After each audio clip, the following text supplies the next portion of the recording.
Hi everyone, as you guys can see, I'm now back in my home here in Metro Manila and I'm just shooting at a different angle here in my home office because it's a little bit messy. I have just arrived and I need to tidy up before I start shooting at my regular angle again.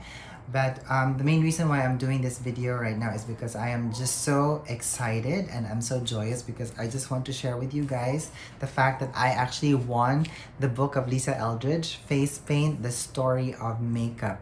Now, this book is really special to me because this is actually dedicated and signed to me. So I would just like to share with you guys what she wrote in one of the pages here. And she wrote, "To Torre, hope you enjoy reading all about our favorite subject. With love, Lisa." Isn't that so sweet and so nice? Thank you so much for this, Lisa.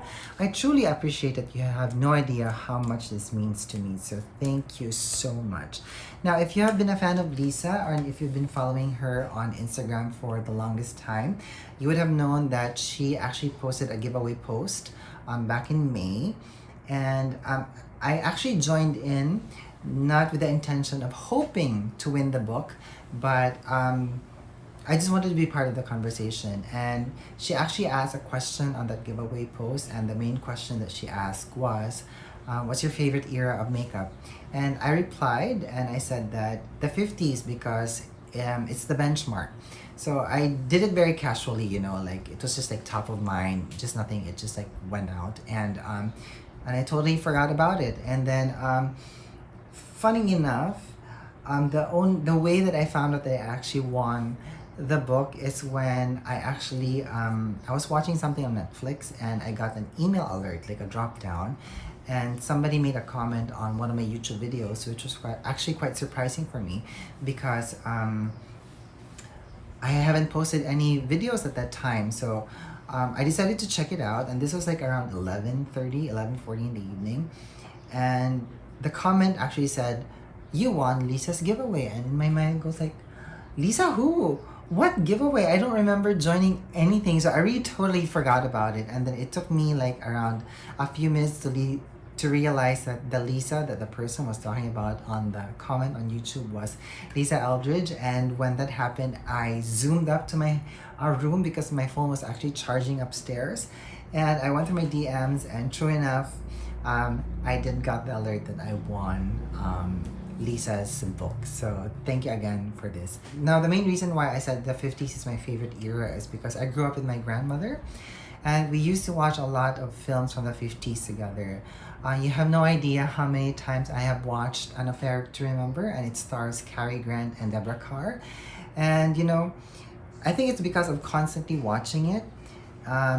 The style seeped to me, and I have adopted it. Like, I know, like when I do drag, I'm gonna put the photo here so that you guys can see how I look like in drag. Like when I do drag, I really love dressing up like a woman from the 50s. I love the eyeliner, I love the hair, I love the lipstick, you know, and I love that they were very fit and they were sexy, but it wasn't overly so. I really love it. And the 50s style of hair and makeup permeates through my work. It inspires me to this day. And you know, I add you know, a bit of the 50s flair into my makeup looks whenever I am at work. So this book was actually released in 2015, and I got my copy in 2016. And the reason why this is a big deal to me is because at that time, there was hardly any reference to the history of makeup. If I only had one other reference to makeup and its history, and it was an online resource. And truthfully, it's a bit tiring for me to go through websites because I am a book lover. As you guys can see here behind me, that's a book about makeup, hair, magazines. I have books here about art and history. So I am a book lover, and books are very important to me, and they play a huge role in my life. Now, I'm not going to talk about this book in detail because when Lisa released this book, she actually created an overview video for this book. So if you're interested to see what is inside here, I'm going to put a link down in the description box to that overview video so that you can see what is in store in this book if you do not have this yet. Because you know, this is Lisa's book, and it is only Lisa who can thoroughly explain what is inside this book. I know there are some of you who might think that I don't really need a book right now because we have access on it on YouTube, and which is true. But if there's anything that I love about this book, is actually how Lisa wrote the book. When you read the paragraph and when you just read the stories, you can actually sense Lisa's personality coming through, and I really like that because it makes the book more personable. And one other thing, this book is visually stunning. It has a lot of pictures inside that, it's just like mind-boggling and like mind-opening. And she even have like pictures of her muses here, which is very, very interesting. And it's actually because of the pictures of the muses that she actually like dotted all throughout the book, is the main reason why I also curated my own collection of muses, which I put on my Pinterest page. So I have a few photo collections of Demi Moore, Carmen del Orefice, the supermodel Iman, the Japanese singer Nami Amuro, Kate Beckinsale. Who else is there? A lot of women that inspire me, and a lot of women who I constantly go back to, especially if I am asked for references for work. So that's one great thing that this book actually taught me, and it's to curate my own muses. Now, what made me very interested in the history of makeup is not only the fact that I am a makeup artist, but one of my favorite subjects back in college was the history of art and architecture. So I did study a bit of that, and although I didn't appreciate it at that time, it was only when I started earning money and I was able to travel to Europe and to visit all of these wonderful museums that I was able to fully appreciate all of this art and architecture for what it is, because it's very different when you see it with your very own eyes. I am so far removed from European culture, and I am so far removed from East Asian culture.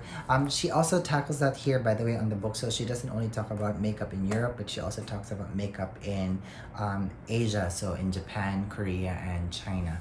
So that just comes to show how well versed she is in the story of makeup. And truthfully, when you look at art and architecture and even makeup, it is actually a reflection of people, of society. It is a reflection of one's state of mind, and it's a reflection of one's spending power. So it just comes to show, like even in this book when she wrote about it, that the desire to paint one's face has been going on for centuries. The desire to look good has remained the same, and the only thing that's different right now is the formulas of all of these products. So when I got this book was like the key that was inserted into a lock that I didn't know that was locked, and it kind of opened up my eyes and made me look at things differently. May it be artwork, lipstick, mascara, eyeshadow, people. It opened up my eyes. Now, I do have to say that this book is not only for makeup lovers or for makeup artists, but it is also for those who are interested in the history of people, culture, of art, because it enables you to look at things from a different light and a different angle, and that is what makes this book very interesting. So if you're interested in getting this book, if you can't find it in your regular bookstore, I'm gonna put a link down on the description box to Lisa Eldridge's website, so that you can go and check that part of her website out and find out where you can purchase your own copy. And I'm so glad that I actually have 2 copies now, because I'm gonna leave this signed copy here in my home office, and I'm gonna leave my other copy in my home in the province, because usually when I travel and if I stay there for extended periods of time, I actually bring this with me a lot, because I just dip into it, and if I need to be inspired, or if I see a certain picture and I want to cross-reference it historically, I'm sure I could find it in the pages here. Alright, so I'm gonna stop blabbing now, because I don't want to show you guys more what is in the book, because I personally believe that you have to experience this book for yourself to fully appreciate it for what it is.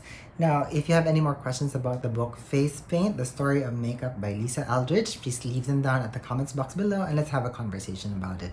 And by the way, if you do happen to have this book, and if you have a favorite anecdote, story, or chapter, please also let me know down in the comments box, and let's also talk about it. That would be so interesting. Alright, I guess that's it for me today. Thank you so much for watching. I hope that you're having a good day wherever you are. Bye bye. Thank you, Lisa.